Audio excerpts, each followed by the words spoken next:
The Waking Tree by C. Don McCallum, Chapter 17c. From everywhere, Josephine felt eyes on her, eyes of darnel and of whispering trees, snatching thoughts from passing birds, the eyes of lone animals and of those in groups or pairs, eyes of her mother and of the earth focused on the life of a little girl. They see her and wonder about her capabilities, her lack of current desire to grow beyond the size that appears to make up who she is, for in her smaller size there are more places to hide. Tiny cracks and crevices open wide to the small. There is safety in smallness, a safety that is not allowed among the large, overburdened creatures of the land and sea. No one can claim an understanding of her desires, or where it is she will finally go as her limbs betray her innocent design, her secession from time and the natural world. It is in her desire for smallness that she hides from the truth. It is in those hiding places that she finds others like herself and startles herself awake. But this is not the world she expected to find. In dark caverns that open up to the shaded sky, she wanders, she runs and collides with another ephemeral companion. With Christopher in the grain of the wood, the atoms that make up his lingering sadness hover and pivot around her own lost intentions. Together they speak of their journeys of blood and lustful thoughts that maim and kill with the kept sharp tools of incognito assassins. Even in light of all they have in common, women in flower beds and on porches, the two close sweaty hands, a passion for all things small like themselves, the chance encounter confuses them. A boy, a girl, separated by time, by blood within the nature of space, find themselves wandering as mirrored reflections through the grain of wood from a forgotten tree. Their limbs are shattered and sliced into unrecognizable perversions made into practical forms. Having storage grows man's possessions as fertilizers grow nature's hold on the land. Yes, there were trees that reached high and wide in all directions for years. And in what these trees had left of their limbs, they held an unsuspecting boy slaughtered, as they had been by a lustful, gripping blade of steel and flesh. Shush! The tree had whispered his unforgotten tune to the crying boy on the bloodiest day since his birth.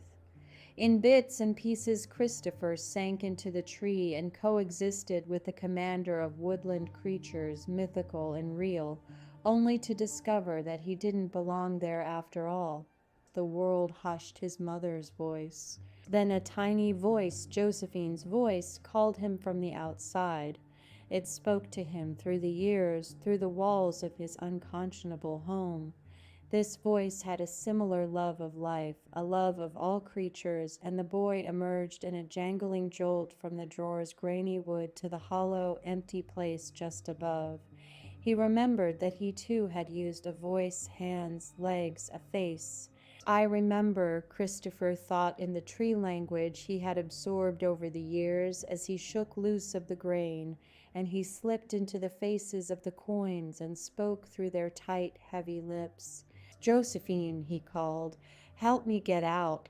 I want to play again in the woods outside my mamma's house. But he had forgotten how to move his tongue, and all of the words came out like taunting, terrifying versions of his thoughts. With his luscious mumbling, he roused the walls and stirred the birds, bugs, and trees into a frenzied desire for a total expression of life. Too many memories of being seedlings and larvae flashed through all of them, and the despair drew all eyes on the little girl with the name he had muttered. So pure, the listening girl with her soul so full of love.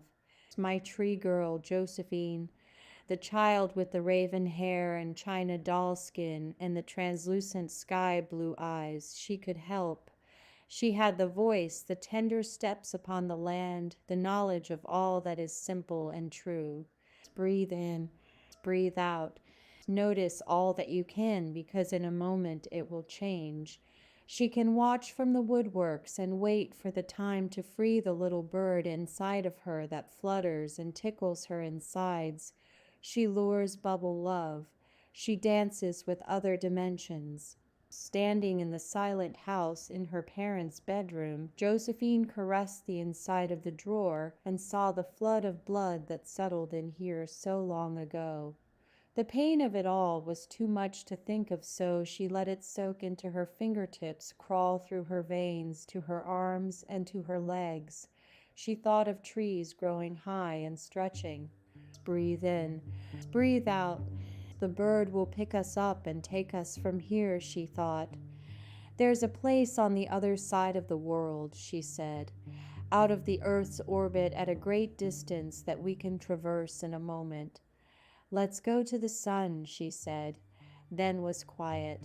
Breathe, wish it so, and it will be. It was on the sun that the atoms on her fingertips in her blood were finally free. She rested what was left of the boy on a solar flare, and they laughed together for the first time. They giggled because they understood how good it was to be there. With wonder, with thanks, with complete love for all that is, Christopher glanced around him and knew that he was free. Thank you for listening to The Waking Tree by C. Don McCallum. If you're enjoying this story, please consider sharing it with someone you know. And please like the video and subscribe to this channel to help others discover these stories.